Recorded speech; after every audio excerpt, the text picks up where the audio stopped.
machine. The quote I chose for today's class: "Thus the gravest foolishness of the intellectual animals is to believe that they are doing things when indeed they cannot do anything.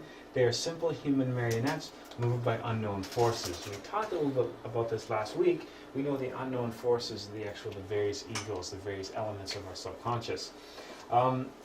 This is kind of a startling term, and this is something that Master Samael uses to describe your average human.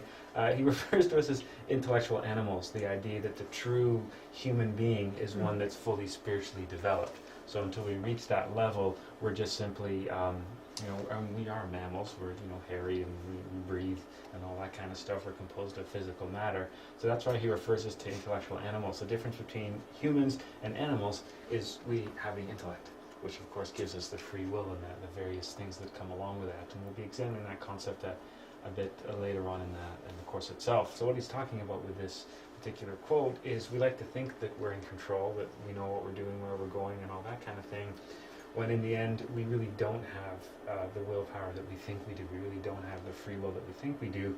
We're just simply puppets dancing to the puppet master. The puppet masters, of course, being the various egos in the subconscious. The five centers. Inside each of us are five centers of activity which are responsible for everything from our thoughts to our emotions to our movements to our instincts. They're like almost like little computers or little machines that drive our entire system. These centers consume various energies within our organism, which is just like any motor or any vehicle or any engine or any kind of machine is going to need some sort of a fuel. For example, if we have like a car engine, that's going to consume fuel in order to run, in order to perform work. The various centers that we have in our bodies, they all feed off different types of energy, and that's what we're going to look at today. And one of the biggest problems we face is a huge imbalance of the way we use energies in our systems because we don't correctly balance, we don't correctly manage the five centers. And that's really what we're going to look at for the rest of this lecture.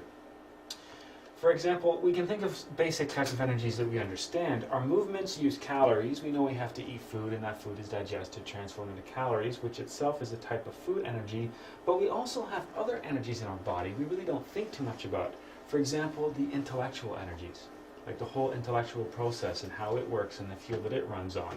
Another example of energies are the sexual energies, the whole sexual reproductive system and the energies that it runs on. But we'll also see today as well, we have emotional energies, and they're a different type of energy altogether from intellectual and from sexual. So let's have a look at the five centers. The first one we refer to as the intellectual center. The second one is the motor center. The third one is the emotional center. The fourth one is the instinctive. And the fifth one is the sexual. And they have a corresponding area on the body as well. The intellectual center makes sense, right? It's located in the brain. The motor center is the upper spine, the cerebellum, this section right here at the base of our skull. The emotional center, that's the solar plexus, that's right here. And we can probably relate a bit about that. Think of when you're really upset or really emotional, one of the first things that gets affected is the digestion, because that's where all that energy is located in that particular region. The instinctive center is located in the coccyx, the tip of the tailbone, and also shares some similarity with the adrenal glands. And you can kind of think about, the fight or flight instinct is a type of instinct, and the adrenal glands, of course, are dumping adrenaline in the system and that kind of stuff. That's where that's located, and that obviously, right? That's kind of the obvious one. Now, these are what we call the five inferior centers. Everybody walking around has these five. But there's also two higher ones that we can develop, something called the superior emotional center and something called the superior intellectual center. And we'll look at those later on today, but everybody has these five, but there's also two additional ones that can be developed. We kind of have them, but they're kind of latent. We don't really use them. And one of the goals in these studies as well is to develop the superior emotional center and the superior intellectual center.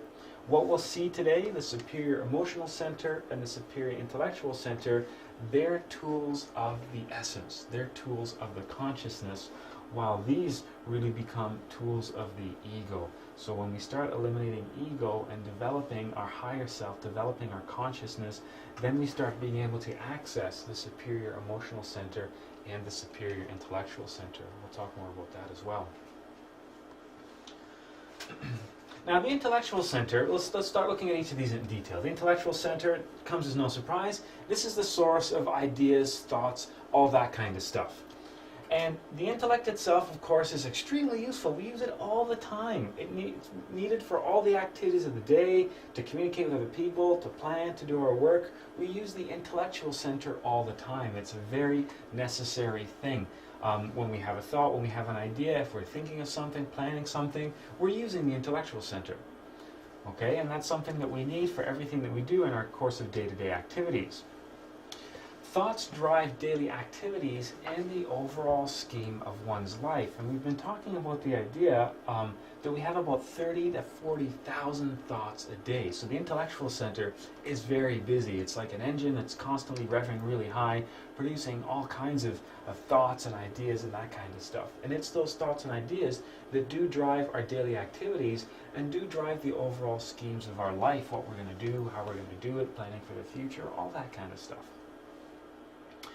But interestingly enough, as fast as we think of this is, we talk about thinking fast on our feet and all that kind of stuff, as fully aware we are of all those various thoughts, it ends up being, and this is an interesting thing, the slowest of all the centers. The one that we rely on the most, the one that we're most familiar with, that ends up being the slowest of all the 5 centers. It processes information much slower than the other centers do. And that causes some problems that we'll examine today as well. This is a quote regarding the intellectual center. In the intellect, we have an endless train of thoughts that keep going and going. This allows no peace, and with the multitude of images that they bring, they compel each person to live their lives in a daydream, only partially seeing life and interpreting it according to our own subjective viewpoint. That's the catch with the intellectual center. As useful as it is, it becomes something that we have very little control over. If we've already experienced that, if we've tried meditating and discovered how hard it is to actually stop and slow this center down, it becomes so overused and so overactive that it ends up becoming a distraction. And it's one of the reasons why we find our consciousness asleep, because we can't really focus in the moment because of all the stuff that's being generated by the intellectual center. It becomes a giant distraction and compels us to live with our consciousness asleep, trapped in a continual daydream, only partially seeing the reality around us and interpreting it according to our own subjective viewpoint. Because how we interpret the world relies heavily on the intellectual center, the experiences from our past, memories, inherited beliefs, prejudices, education, all that kind of stuff. That really colors our viewpoint on reality, on the world around us. Looking at the motor center now, the motor center is the center that's responsible for the physical activity. If the intellectual center is generating our thoughts and ideas, the motor center is what really controls the physical body, the various movements that we have. Now, the motor center is faster than the intellectual center. Think of somebody who can type really fast, or if you're familiar with playing an instrument. It's your hands move on your own. It's when you try to stop to think about it, that's when you make a mistake. Think of somebody that's proficient at typing. They're not having to think about where their fingers are going. Sometimes when you stop to think about what you're going to do next, that's when you slow down and that's when you make a mistake. I'm a musician myself, so I can relate to this. When you're working on a really complicated piece, they always say, stop thinking about it.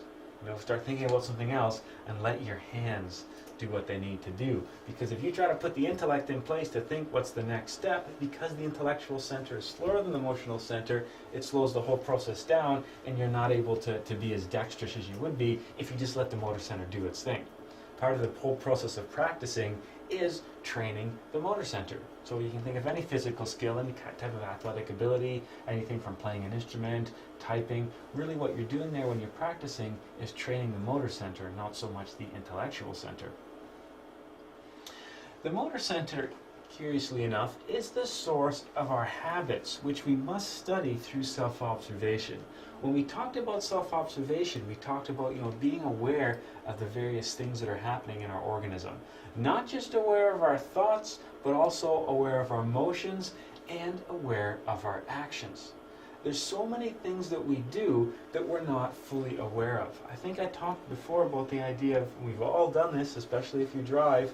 If you've had your mind really involved on something, you drive and then you get to your destination and you stop and realize, I'm already here and I don't remember a good portion of this drive, and and that's how a lot of accidents happen. That's an example of a habit. The motor center just does its own thing. We drive the same route to work every day, so the motor center just makes the same turns in the same places, stopping at the same intersections, to the point that we don't even have to be there anymore. Our mind can be somewhere else, and the motor center will take care of the drive for us. We waste a ton of energy when we're not aware of our movements. And this is something we'll look at a bit later today as well. We'll talk about the consequences of wasting the various types of energy.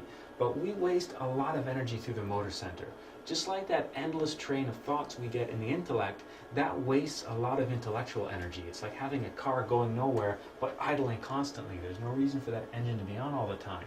We can relate to the endless train of thoughts that fly through our mind, and we can understand that, yeah, if I'm thinking about a lot of silly things, that is kind of a waste of energy. And, if I could be focusing on more important things. But we also waste all kinds of energy through the motor center as well.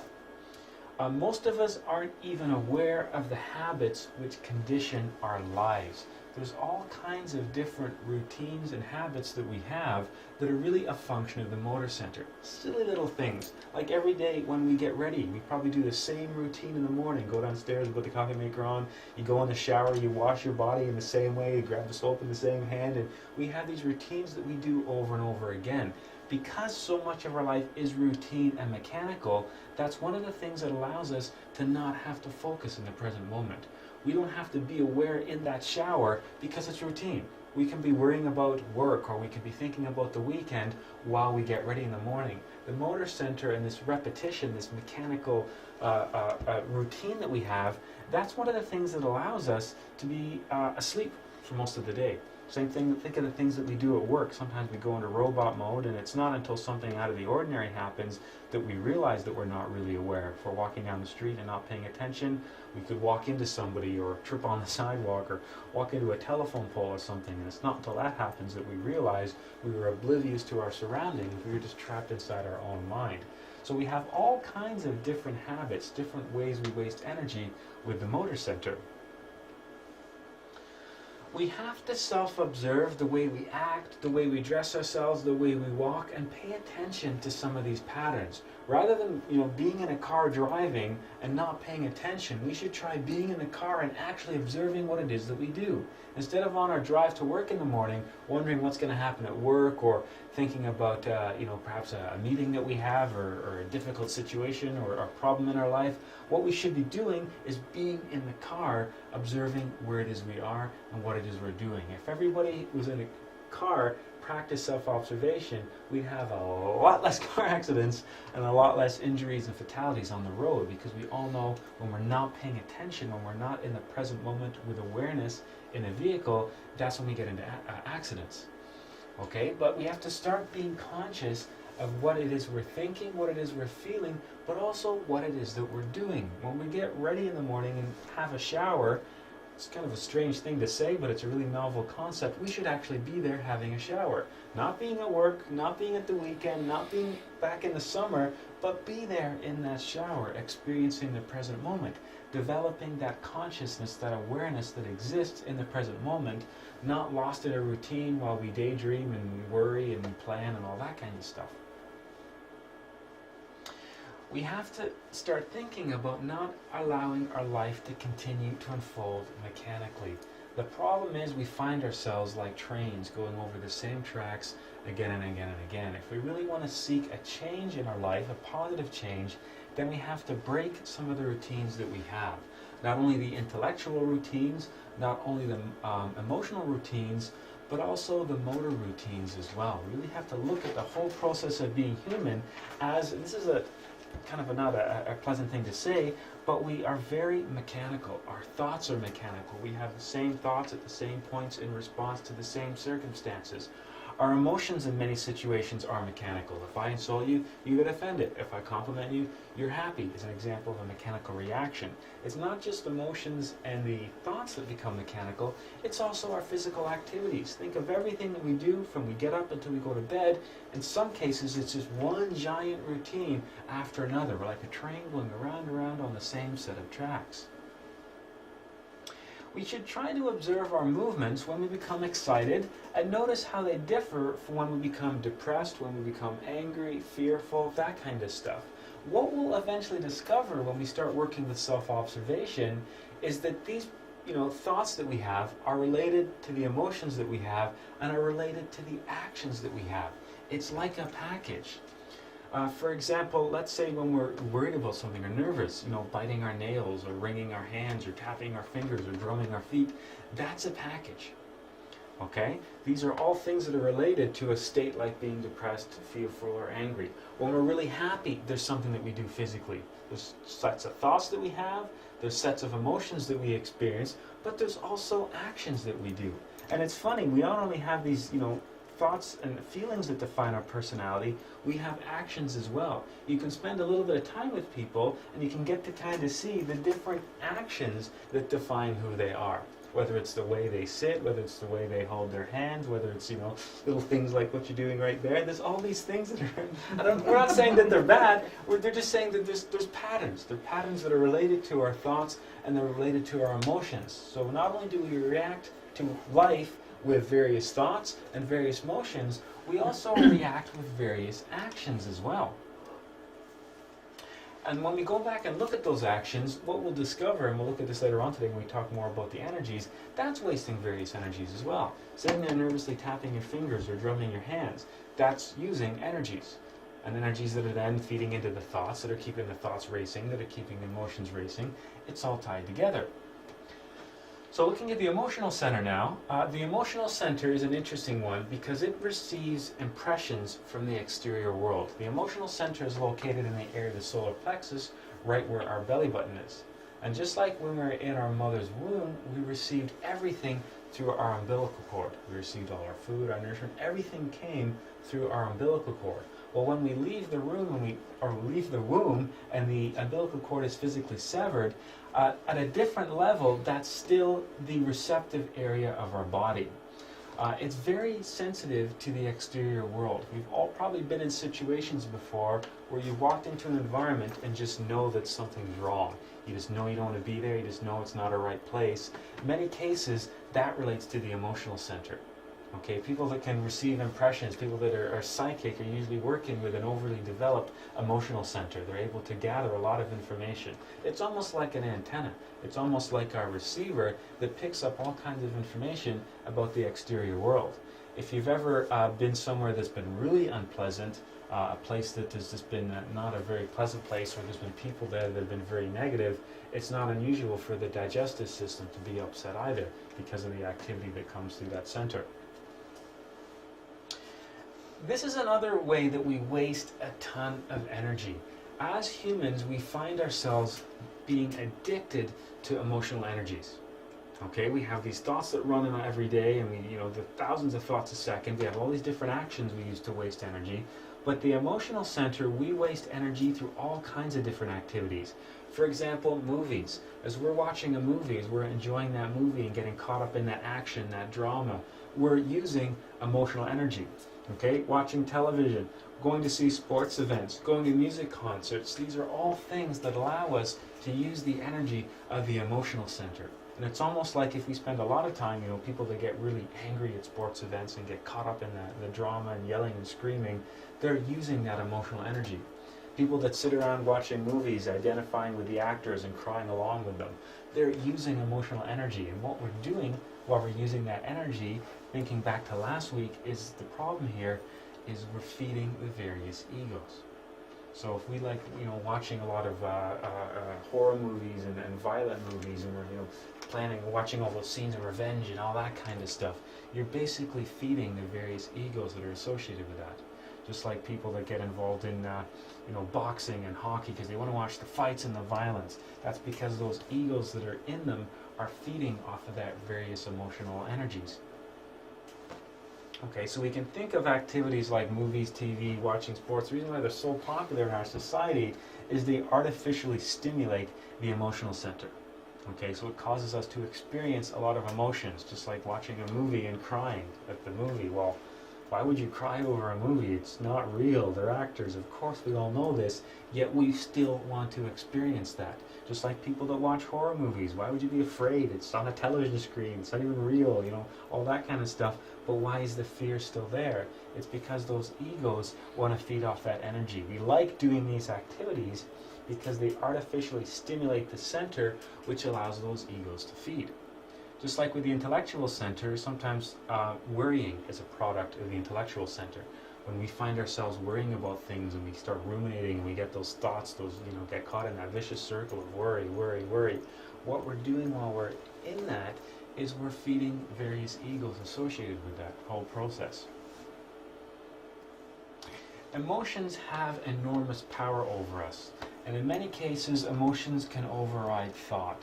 And that's one of the strange things about the emotional center is the sheer power that's associated with the center. We kind of think of the intellect as being powerful and being the most important aspect, but as we discovered, the intellectual center is one of the slowest centers, and it's not the most powerful. The emotional center is a lot more powerful than the intellectual center, but we don't really give a lot of thought to what goes on and how these energies are used.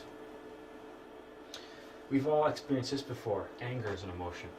Okay, that's a really powerful emotion, and when we find ourselves under anger, it easily overrides thought, and we do things that we're embarrassed of or ashamed of, or we say things to hurt those around us. We've all done silly things out of anger that we've regretted, that we look back on it, and once the emotion's gone, we can look at the situation with the intellect and say, oh no, what did I do? Why did I do that? That was silly, I shouldn't have done that. But at the time, the intellect is nowhere in that process because the anger's taken over and it's pure emotion that's calling the shots.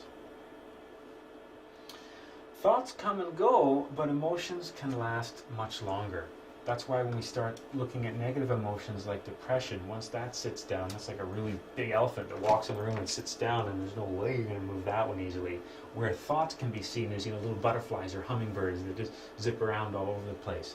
Thoughts come and go fairly quickly, but emotions, they last much longer. When an emotion settles in with us, it's hard to move if it's a negative one. What that tells us is the egos that are feeding off the emotional center are a lot more powerful than the egos that are feeding off of the intellectual center. So that's why we have to be really careful, not just observing our thoughts, not just observing our actions, but also observing the various emotions that we have throughout the day and what those emotions are related to. Because what we discover is a lot of the emotions that we feel throughout the day, a lot of them come through external sources. They're not things that come from within. They come from movies and television and reading books and watching sports events, listening to music. These are things that come from like outside of us. These are things that come externally. Looking next at the instinctive center, the effects of this center happen throughout the entire body. This is a really interesting center. Movements from the motor center are learned, for example, walking, riding a bike when we were a child, various forms of athletic ability, sports. These are things that we learn. But those of the intellectual center, they're given for basic survival virtually from birth. You can make a loud sound behind a baby, and that baby turns around to see where that sound came from. These are movements and motions that we don't have to learn. They're basically things that we've carried over from the animal kingdom that are based on survival. This center is incredibly fast. It's also a lot faster than the intellect. It's the source of reflexes. If you're about to fall, your hands automatically come out in front of your face. You don't have to stop, thankfully. Oh no, I'm falling, what should I do about this? Whoa, I've got this hand free, because your face would already be on the pavement at that point. This is an incredibly fast center. A lot of things that we do here, we're not even aware of it. It happens so quickly, that's why we say it's instinct. Okay, various things. The loud sound behind us, it makes us jump. That's instinct. Falling down, putting our hands out to protect ourselves, or something falls, reaching for it to grab it. These are instincts. We can all appreciate how fast this center really is, because we don't even know what's happened until it's over. We don't even know our hands are there until we realize that we've just stopped ourselves from, falling over. Our hands automatically just came out. That's the instinctive center that's responsible for that. So jumping when startled, putting hands in front of you when you fall over, these are all activities that are related to the instinctive center. We have various instincts. There's a lot programmed into us. A basic survival instinct, a self-preservation instinct, sexual instincts. What we see is a lot of the instincts that we have are basically borrowed from the animal kingdom. For example, when an animal's hungry, it will seek out food to feed itself. When an animal's thirsty, it will seek out water. An animal will always act to defend its young. When cornered, no matter how small the animal is and how big the attacker, an animal will always attempt to defend itself. An animal will always know at certain points to go out and procreate to continue the species. So these are things that we share with the animal kingdom. The problem is, though, once we come into the human kingdom, and we'll look at this in a couple classes, once we bring along that free will, something really strange happens to a lot of these various instincts. They become almost perverted or corrupted, in a sense, by the ego, and a lot of the problems that we see stem back to these various instincts. For example, when we overdo the instinct of fight or flight to protect ourselves, now we get aggression and violent behavior. When we overdo the instinct to procreate the species, now we get pornography, lust, prostitution, and that kind of stuff. When we overdo the instinct to feed ourselves, we get into gluttony and the various forms of addiction and alcohol and all that. So a lot of the negative characteristics we find in our humanity relate back to corruptions or perversions of the instincts that we have from the animal kingdom that are given to the ego. So when the ego takes over them, because we have free will, we're able to take these to various extremes. Consequently, the negative aspects of the instinctive center are a lot of brutal subhuman instinctive forces, and these things become a real problematic. And we have to pay a lot of attention to what's happening in the instinctive center, because there's a lot of work we have to do to comprehend and eliminate a lot of these, what I'm going to call subhuman instinctive forces. Why? Because this is where the source of criminal instincts come from. A lot of criminal behavior. Fear is another one. Like when you think of people who are afraid of public speaking, is like the number one fear for all of humanity. We share that. What is so fearful about public speaking? But for some people, that is absolutely terrifying, the prospect of public speaking. It's not a threat to your life. It's not going to kill you. It's not going to make you sick. It's really not going to cause physical pain. Why is that so feared? Once again, the idea of it relates to egos that are feeding off of these emotions. Okay, fear is important. If there's a giant hairy monster with huge fangs and teeth chasing us, nature says we should be afraid, so we release adrenaline so we can run faster and get out of there. When we're standing, off stage about to do a speech and we're sweating and our palms are sweating and our heart racing, that is the same reaction, but it's out of place. And fear for some people can be a really problematic ego that holds them back in life. It prevents them from reaching their full potential because they don't know how to deal with this. An offshoot of fear, of course, is the various phobias. People are afraid of snakes and spiders and, mice and rats. Well, at some point in our evolutionary past, it was important to be afraid of snakes. Living in southern Ontario in Canada, it's not important to be afraid of snakes or spiders, yet that instinct is still there, and it's still used by the ego. It's still used as a way to trigger this emotion, which is a way for the ego to feed off of this energy. So the various fears that we have and the worries that are associated with those are just ways for egos to feed off of this energy.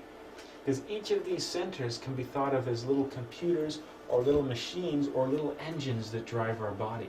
And the problem is, while that engine's running, the ego's coming along and it's siphoning off the fuel. And it's through the overuse of these centers that the ego is sustaining itself. And this ends up being a particularly nasty center, because some of the more negative aspects of our behavior can have their root in the instinctive center. Okay, so the centers, they have positive attributes and they have negative attributes. The positive attribute to the instinctive center is it will stop us from falling and that kind of thing. The negative aspects is that's where our fear of public speaking is. Or, perhaps people are afraid of being alone, so make, not necessarily good decisions regarding significant others in their life. Or, people are afraid of all sorts of strange things that hold us back. And that's why part of self-observation is having a look at this as well. What really are the things that we're afraid of? What are the things that are holding us back? Next we'll get to the sexual center, and the sexual center, believe it or not, this is the most powerfulest one. This is the fastest of all the 5 centers, and this is the most powerful of all the 5 centers. And when you think about it, that makes sense, because this is the center that contains the powers of creation. A thought is an interesting behavior, an emotion is an interesting behavior, but the actions of the sexual center have the ability to create life. The sexual center ends up being the nuclear reactor of the human organism. This is the powerhouse, this is the power plant, and this sexual center supplies the energy which enables the other 4 centers to run. It's the giant, power plant at the top that provides the electricity to run the other 4 motors. So this is the source, curiously enough, of all the energies that we find in our body. It ends up being the most powerful center and the fastest center, and when we think about it, that makes sense, because through this center we can create new life. We can have all kinds of thoughts that can spawn all kinds of ideas. We can have all kinds of emotions that can lead us different places, but this center can create a brand new life. The energies contained in this center are extremely powerful. You can think of it as, like I said, a nuclear reactor. It contains very powerful transformative energies, and we'll look at that whole process a bit later on in the course. Sex is necessary for future development when used correctly, but the egos often use the center. Just like every center has a positive aspect, it can be used in a positive way, but when given to the ego, it can be used in a negative way. The obvious positive aspects of the sexual center are, creating life and that kind of stuff. But when the egos use that center, then we start seeing all the strange behaviors that result from things like sexual abuse, sexual fantasy, infidelity, sex crimes, that kind of stuff. So there's a lot of negative aspects that relate to the use of this energy as well. If we have an ego that gets really addicted to this energy, that's when we find people, for example, having problems with something like viewing pornography. I didn't even realize this until a little while ago, but actually pornography is addictive, and you have support groups for it and all kinds of stuff now. That's an example of people that get addicted to the sexual center. I know of a close female friend whose husband basically sits on the computer all day surfing pornography. That's what he does for a large portion of his time. That's somebody who's developing some strong egos around this particular center, and those egos are feeding off of that energy, so he's viewing his pornography, which is stimulating the center, which is then allowing him to feed those particular egos. The same thing we find when people that they can't be happy in a relationship. They're constantly with different partners all the time. These are people that have egos that they're trying to feed through this particular center. The problem with this center is because it's so powerful, the egos that we have feeding off of it are extremely problematic. It processes information faster than the other centers. You're barely even aware of what's going on here half the time. This happens so quickly and so powerfully, you're barely aware of any of its actual actions. Because this is the most powerful center, the sexual egos, the egos that we have associated with the sexual center, they have enormous control over someone. They can even enslave them with their compulsive desires, which is a bit of a bold statement to make. But marketers have known this for decades now. That's why sex sells. That's why sexual imagery is related from selling everything from, obviously obvious things like clothing to cars, but they put sexual imagery in the strangest stuff, whether it's selling soft drinks or underarm deodorant or whatever, there's sexual imagery. Walt Disney movies, it crops up in all kinds of places. Why does that happen? Because we don't even know what's going on. Because the sexual imagery speaks to us on such a deep level and happens so quickly that using the right imagery, they spend billions a year on this, because it's proven again and again and again that sexual imagery, you stimulate the sexual center and you're going to get a response. You show an ad for a car, you show it to people and hook their brains up to like an EEG machine, something that measures brain activity. Show them a commercial for the car, you get a various response. If you're dealing with a male population, show them that car with an attractive woman laid across the hood, and of course lights go up everywhere, and there's a lot more interest. And that's been proven decades ago that sex sells for both males and females as well. So this idea that this center is very powerful and has enormous control and is even capable of enslaving ourselves to a certain degree, that's something that's, you can drive down the road and pass probably the first billboard you'll see, and you'll see evidence of this. It's actually all around us all the time, and it's becoming even more and more pervasive in our society. There's more and more imagery when we look at media, when we look at television, when we look at what we're directing to our children, when we look at the images that we're sending to the young people, when we look at what's happening with younger and younger children, and how we started this strange trend of sexing up children that are younger and younger. That's all a result of the center. That's all a result of those egos feeding on these various energies. Now, there's a relationship, as I've been talking about, between the egos and the 5 centers. If we can imagine ourselves as a marionette, as a puppet, we have 5 strings coming off of us that are controlled by the puppet masters. Those 5 strings are the ego and the 5 centers. The 5 centers are the way that the ego can interact, control, and influence us. We've talked about the idea that we're under the illusion of control when really we dance to a different piper. It's the ego that we're dancing to, and how the ego controls us is through the 5 centers. The ego manifests within and controls the 5 inferior centers. So they're almost like a way for the ego to get into our organism and control and influence us. So we talk about the idea that we're like a small ship tossed about on the stormy waters of the ocean. We simply go where the winds and the waves direct us. The egos create the winds and the waves, and how they manifest in our body is through the 5 centers, through our thoughts, emotions, actions, instincts, and the sexual center itself. That's the 5 little buttons the egos have in order to control our actions and influence the course of our lives. Therefore, we have to study the ego in all 5 centers. We have to see how they use each particular center. We talked about the idea of self-observation, becoming aware of what we're thinking, but now we have to extend that, be aware of what we're thinking, how we're feeling, what it is that we're doing, and in some cases, the whole package, everything that's happening in each of the 5 centers, and how it influences everything that we're doing. And it's something that we have to really pay attention to. For example, let's say I'm driving in a car down the road, and it's in the summer, and it's up near the university, and there's an attractive girl on the side, and I do one of those head-turning things. There's a whole course of reactions that led to that. There's a whole course of egos that led to that situation. So I look at that attractive girl, and then I start thinking, I start fantasizing, I start imagining. That's that one ego using all those different centers. It used the motor center to turn my head. It used the intellectual center to plan, to fantasize. It uses the emotional center. It uses all of that stuff. To dissolve the ego within ourselves, we have to study its function in the 5 inferior centers. It's not really just the thoughts. We can always spend too much time on the thoughts. We forget about the emotions. We forget about the instincts. We forget about the relationship with the sexual center. The faster the center becomes, the more harder it is for us to figure out what's actually going on there. And many times we'll see that there's a relationship here. We'll be feeling a certain emotion, which will generate certain thoughts, which will produce certain actions. We can all see this in people we're familiar with. You can look at somebody that you know really well, you just know that they're in a good mood or a bad mood, just by their posture, their body language, the way they're talking, the inflection in their voice. So when we think of something like being depressed, it's not just an emotion. It's an emotion plus a range of thoughts, plus a range of actions. It has a root cause. It's related to a various center or other. When we talk about self-observation, that's the whole picture that we're going for. It's not just, I'm feeling really angry, but okay, you felt anger. Why? What are the thoughts related with that anger? What is it doing to you emotionally? What is it doing to you physically? Are you wringing your hands? Are your shoulders all hunched up? Is it causing you lower back problems? Is it generating stress?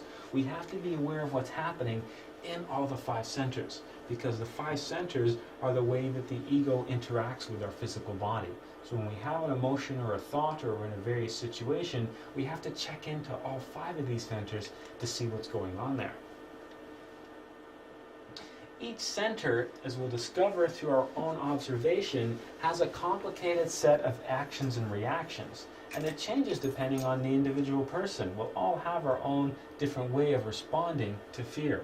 We'll all have our own different way of responding to a happy situation, to responding to anger, to responding to depression. We'll all have our own set of actions and reactions. Part of self-observation is to discover those. because they are mechanical. X happens, A plus B always equals C. We are aware of C, but now we have to go backwards and see, well, what was A and what was B? How did I arrive at this state? And sometimes what we discover is there's a pattern. Sometimes it can be that if you have let's say that you're depressed, it can be something, like you drive by, you drive down the street and you see, a couple holding hands, happy. And that will generate depression. Perhaps when I'm lonely, I wish I had that happiness, I wish I had that kind of relationship. And that generates a whole set of actions and reactions that then influences your thoughts for the day, or perhaps the week, or perhaps the month. Many of the things that we have, emotions and feelings and thoughts, they're simply a reaction. Part of self-observation is discovering that equation, discovering that process, seeing what that action is, observing the reaction, but then seeing all the different things that were put into place to create that reaction. In any situation, you're always asking yourself, what am I thinking, what am I feeling, and what am I doing? Trying to be aware of all of those things. Okay, not just the thoughts that we have, but also the emotions and also the action. We all have various actions that are related many times to the various thoughts that we have and the various feelings. And everything that we do is a complicated series of actions and reactions that all relate to each other. When we look at the 5 centers, we can go even a bit farther, and we can break them down into what we refer to as the 3 brains. We are primarily controlled by 3 centers. You can take the 3 centers and you can group them into what we call the 3 brains, the 3 driving forces of the human organism. You've got the intellectual center, you've got the motor / instinctive / sexual center, and you've got the emotional center. So we usually take the motor center and we group that in with the instinctive, because the instinctive relates to actions, and we usually group that in with the sexual as well. But these are the 3 brains. The interesting thing about this is people typically overuse or waste energy in one brain more than the others. Okay? The way you can look at this, the thinkers, the doers, and the feelers. Okay? And odds are you belong to one of those categories. The intellectuals are the thinkers. They're the people that tend to worry. They're the people that live in the intellectual center. These are the people that would be academics. These are the people that would enjoy reading, learning, taking courses, and that kind of stuff. You've got the motor center. These are people that live in the physical body. These are people that really like physical activity. They like sports. They like working out and that kind of thing.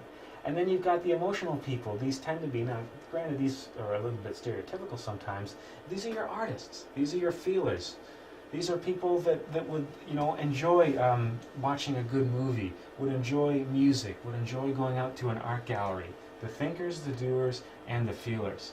If you're trying to decide what category you belong to, when something negative happens in your life, what do? Do you think about it? Do you read? Do you figure out how to get out of it? Do you plot? Do you think? Are you the type of person that would throw something or punch a hole in the wall or want to go for a jog? Or are you the type of person that wants to go and lock themselves in a dark room, put on some sad music, and cry about it for a while? As funny as that is, that's really what a lot of humanity breaks down into. The thinkers, the feelers, and the doers. As a result of that, people are defined by one brain. So if you find yourself the intellectual type, we often say that in our society as a compliment. To say somebody's intellectual is a compliment. I don't mean it like that in this case. Okay? I personally end up being the intellectual type. That does not mean I'm very smart or anything else like that. It just means I overuse this center. The majority of my egos feed off of that energy. I'm not a very athletic, coordinated type person, and I'm not a very emotional person either. I'm a very heavily leaning towards the side of the intellectual. One of my biggest problems with egos, I worry about everything. I'm a worrier. That intellectual process goes on and on and on and on and on. And for an intellectual, worrying is a really big problem. Okay? So people end up being defined by one brain. The problem with that is we're not using these energies in a balanced fashion. Me being an intellectual, me being a worrier, I'm constantly draining the energy from this motor. And eventually that motor runs out of energy and it doesn't function properly. So the intellectuals are the academics, those that are continually learning and caught up in reading and that kind of stuff. There's the motor people. Those are people that are into sports, working out, fitness. They're usually very athletic, very coordinated. And then there's the emotional people. They like art, movies, music, and that kind of stuff. People that enjoy, sitting around and watching a good movie and getting caught up in the story and theater, those kind of things. Now, they're usually a bit stereotypical. And it's not always to be intellectual. I don't like music and movies because I'm an intellectual, but I'm also a musician. I enjoy playing music. And it's not that I'm totally, out of shape or anything else like that. I do exercise and work out to a certain extent. It's just really this one. I would be like overwhelming this, like maybe 80% this, 10% and 10%. Okay, so it's not that to be intellectual you can't do any of those activities. It's just when you really examine your own life and your own thoughts and your actions, you're going to discover you keep going back to the same center more often than the other ones. That's just because the balance of egos that you have are feeding off of one center more than the rest. What that means is we're not using all those energies in a balanced fashion. So consequently, we find the energy systems in our body in a real state of imbalance. And that has various sets of consequences we'll look at over the course of the next few weeks. We only have so much energy or fuel in each center. And this is the problem. Once we drain that center, it runs out of gas and it starts trying to take fuel from the other centers. The problem is, it's like the intellectual center is the gas burning engine, but the emotional center is the diesel burning engine.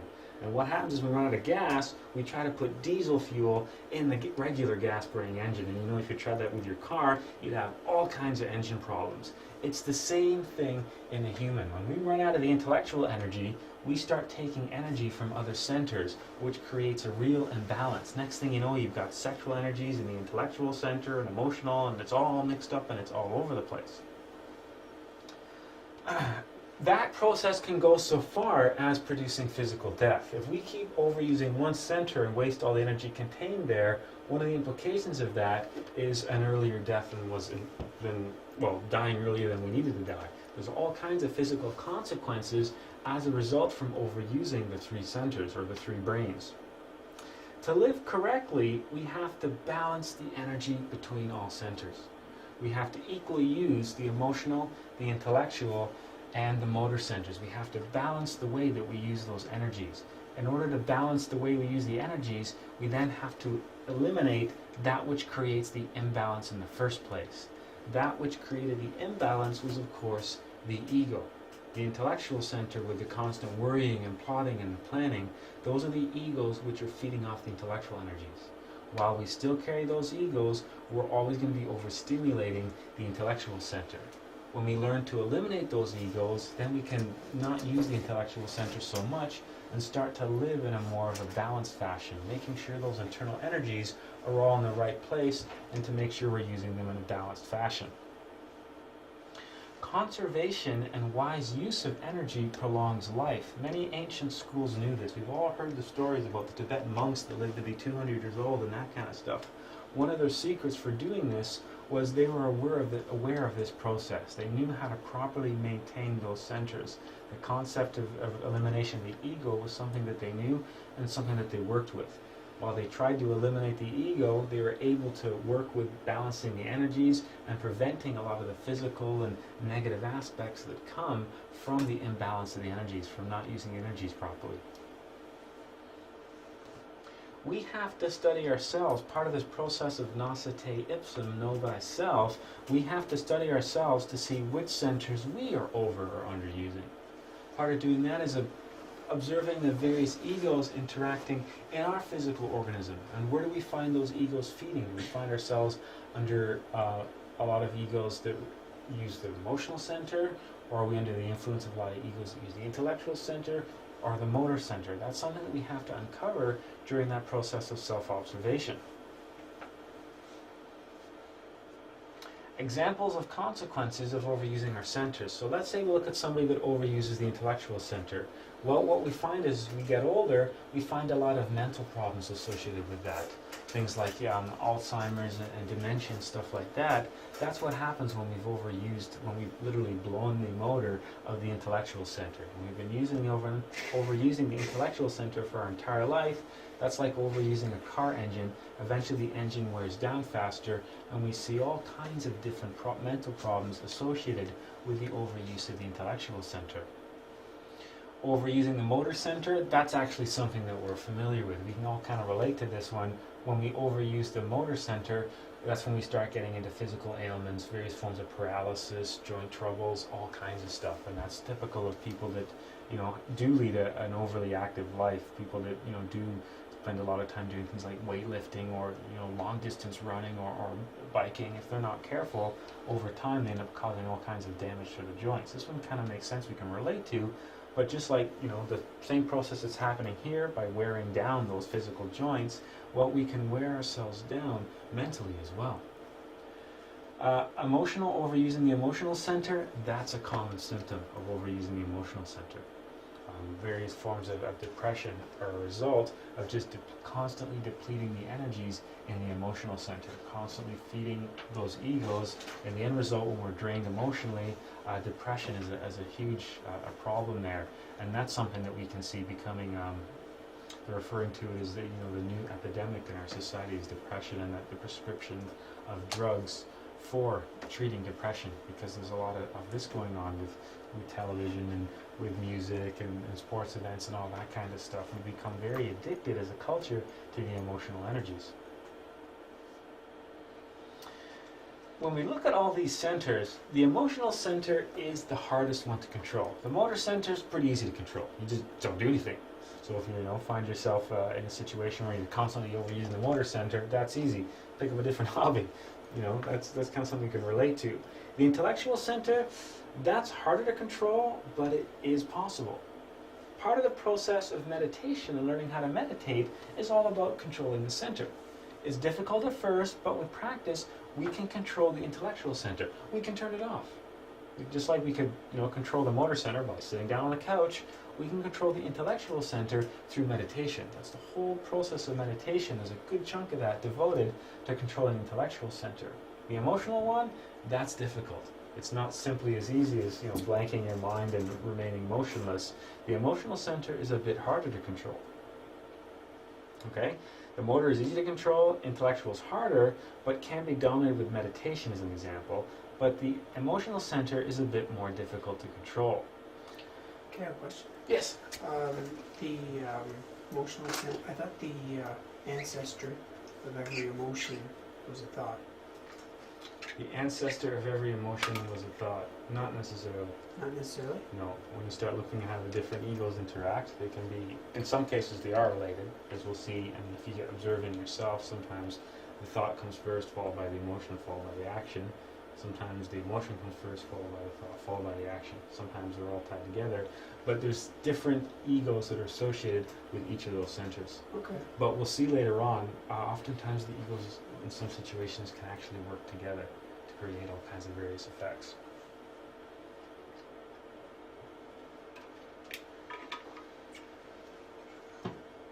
Now, looking at controlling various emotions, negative emotions and feelings, they're particularly difficult to control. We looked at earlier things like depression and sadness, they're really hard to control. That's the big elephant that comes in and sits down, and you really can't move that very easily. What we'll look at is an interesting little story, and that leads to a tip to how we can work with some of these negative emotions, how we can learn to gain control over that emotional center. And you may have discovered some of this on your own. You just might not have realized this is what you're doing. In ancient Hindu teachings, the emotional center was compared to a crazy elephant. Okay, they often called the emotional center the crazy elephant. So when I used the story earlier about an elephant coming in and sitting down, that's actually where I got that from. Now, to the Hindu culture, elephants were important. They were all the bulldozers and cranes of the time, right? When elephant handlers would come across an elephant that was difficult to control, they had a trick. They would place that elephant between two well-behaved good elephants to make it behave. So they used to use elephants for lifting weights and moving trees and all kinds of stuff. So let's use the stereotypical example of elephants ripping trees out with their trunks, pushing trees over. Every once in a while there'd be an elephant that wouldn't do what it was told. They would call that the crazy elephant. It would misbehave, it wouldn't pull its trees, it would run around all over the place. The ancient elephant handlers, the people that would train and deal with the elephants, they knew a trick to make that elephant behave. They would have their two good elephants, and they'd put that bad one right in between. And the bad one would look beside it. Oh, that's pulling out a tree. Oh, he's pulling out a tree. I guess I'm supposed to pull out a tree. And he'd do what he was told and stop misbehaving. So that was the story of the elephant handlers. Believe it or not, in that story is a trick for how we can learn to work with our negative emotions. We have to control the emotional center with the intellectual and the motor centers. We have to put our crazy elephant between our two well-behaved elements. This is the one we hardly have any control over. This is the easy one to control, and this is the other one that we can control as well. So by understanding how to control these, it can lead to controlling this one. If we find ourselves identifying with negative emotions, let's say we find ourselves depressed or angry or worrying or something like that, the way we look at this is we should lie down in bed or lie down on an easy chair, relax, and make our mind go blank, which is the same thing as sitting meditating. So if we find ourselves, overly depressed or under the influence of a negative emotion, you want to bring up the two good elephants. So step one is basically control the motor center. Slow the motor center down, which you could just by simply lying in bed. Step two is slow the intellectual center down. To slow the intellectual center down, you can focus on meditation. The end result of that is lying down and relaxing, controls the motor center. Remembering that usually we have movements that accompany negative emotional states. Tapping our fingers, wringing our hands. That's helping sustain that negative emotion because it's helping feed those same group of egos that brought it into existence in the first place. Okay? Making the mind go blank controls the intellectual center because associated with that negative emotion is various thoughts. The end result of these two, and this is a really interesting thing, and hopefully at some point you get a chance to experience this for yourself, this causes the emotional center to calm down as well. So step one, slow down the motor center. Step two, slow down the intellectual center. And then the interesting thing happens where in response, the emotional center slows down as well. Once you take away the egos feeding through the motor center, pull out the egos feeding through the intellectual center, there's not much left to sustain the emotional center. Okay, so that's a little tip for you to try next time you find yourself in this situation. And we're all familiar with this. The simpler versions of this would be when you're angry, count to 10 or, take a deep breath. Why? What does that do? Taking that deep breath helps relax and slow down the motor center. Counting to 10 takes your mind off of it onto something else to slow down the intellectual center, and result, usually you find the anger dissipates as well. So a more complicated version is this version right here. So next time you're in that situation, give that a try. What you'll find is it's actually quite effective. Lying down and meditating allows you to come back and look at the problem or look at the situation with a completely different light, which allows you to reach usually a lot more of a faster solution and a lot less problems associated with things like anger, depression, and fear. Because when you let these guys drive the car, then you sometimes end up in a completely different direction from where you need to be. But simply lying down, blanking the mind, slowing down the motor center, that's enough to slow down the emotional center so you can stay in the present moment, so you can really examine the problem or the situation for what it is and come to a proper solution rather than a solution driven out of fear or out of anger or depression or something like that. We can also use the superior emotions to control the inferior emotions. Remember, we had the 5 lower centers, but we also had the possibility of developing a superior emotional center and a superior intellectual center. We can do things that help develop that superior emotional center, which will override the inferior emotional center. The superior emotional center is a higher version that relates solely to the consciousness, the essence. The ego can't use the superior emotional center, and the ego can't use the superior intellectual center. For example, intuition is something that's related with the superior intellectual center. That's a faculty that belongs to the consciousness and is related to the superior intellectual center. The superior emotional center is something that we can use to override the inferior emotional center. What we find is we're usually under the influence of inferior emotions. We find ourselves being blasted by the media with negative news and shocking stuff. Music, movies, art, alcohol, these are things that all stimulate the inferior emotional center because these are activities that are associated with various egos. When we engage in this behavior, we're basically feeding those egos, allowing them to use those energies, which makes the ego grow stronger. So as time goes on, we end up building the ego stronger and stronger at the expense of our essence, at the expense of our higher self. Instead, try listening. If you find yourself under the influence of a negative emotion, try listening to classical music. Try doing a meditation. Try going for a walk in nature. These are activities which stimulate the superior emotional center. Just being out, going for a walk in the woods. There's lots of great trails in London, lots of great conservation areas. Simply just being around nature stimulates the superior emotional center. Listening to classical music, we'll see later on that a lot of these classical composers, people like Beethoven, these guys were awakened masters. Their music had all kinds of things coded in it, and a lot of classical music can help us to reach a different state of consciousness by stimulating the superior emotional center. Okay, so simply instead of listening to rock and roll or blues or country, these are things that, as soothing as they are, they're capable of feeding the various egos, which causes the problem to spiral. But listening to classical music instead can override the inferior emotional center, allowing this one to prevail. And then what comes with it is a different state of consciousness and a different way of looking at the problem or whatever circumstance is causing the negative emotion. Okay, so these activities will help develop the superior emotional center.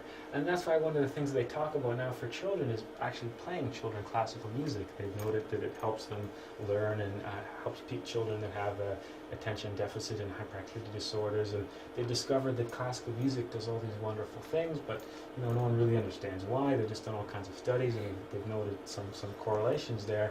But when we look at things Gnostically, we say, well, of course it's helping the children because it's developing this center. And this center is a product of the consciousness, not the product of the ego. While this center is active, you've got more of the consciousness manifesting to the individual and less of the ego. And of course, the consciousness isn't associated with things like anger and ADHD in kids and that kind of stuff.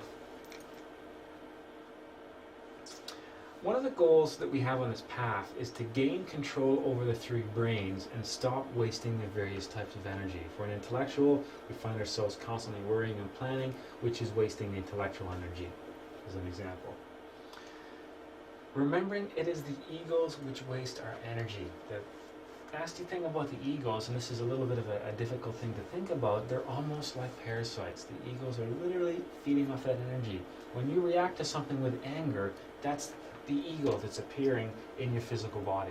That's the ego of anger taking hold of the steering wheel of the car. Remember, the car is your personality, your physical body, and that's the ego saying, this is what we're going to do. We're going to do like this, and this, whether that's, say angry words or lash out or something like that. The whole time we identify with anger, we feed the ego of anger. Every time we identify with an ego, we're sustaining it. We're feeding it. It's like a big angry dog that we keep in the backyard that we're afraid of, but every day we throw a steak. So the dog gets bigger and stronger and meaner. And that's what happens from lifetime to lifetime. And we'll see later on, when I think it's next week's class, we'll look at how we've been carrying these egos for lifetime after lifetime after lifetime, allowing them to grow bigger and bigger and bigger along the way at the extent of our essence, our consciousness, our higher self. The egos which waste our energy because they're feeding on it. Every time we identify with a thought, an emotion, and a feeling or whatever, we're sustaining them, we're feeding them. We have to balance the use of the three brains to conserve the energies properly. And there's a whole process of this that we'll look at through the development of this course on conservation of the energies, balancing the centers, which not only is better physically and help our physical health, but also it's a better thing to do spiritually as well. So this is your homework. Pick a time during a routine activity. So something that you're going to do every day, whether it's your morning routine, and be fully conscious of your actions. Be in the moment and do nothing mechanically. Okay, so you could say, okay, when I get ready in the morning, when I do my morning routine of coffee, shower, shave, whatever it is that you do, you could say, I'm going to be conscious for this. It could be multiple things throughout the day. Timing your shoes. Or sorry, not tying your shoes. Another silly one, going to the bathroom.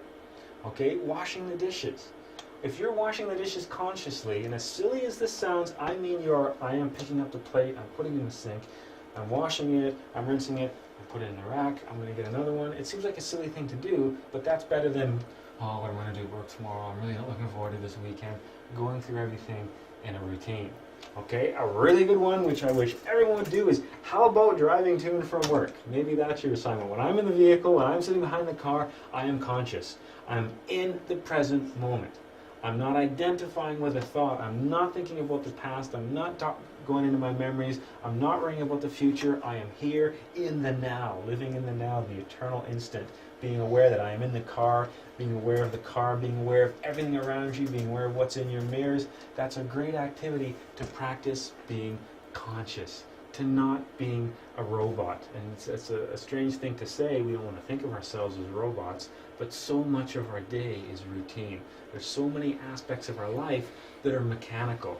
One small instant a day of living consciously has amazing impact on the course of our life. When we act in the present moment, when we wash the dishes and physically be there, what we're doing, it's like exercise for the consciousness. Okay, and over time, the consciousness will grow and develop. Okay, just like if you want to lose weight, you exercise a little bit every day, and next thing you know, a couple months have gone by and you've lost a bunch of weight. It's the same thing as working with the consciousness. You pick a time during a routine activity to be conscious, you do that every day. Over time, you're slowly developing that consciousness.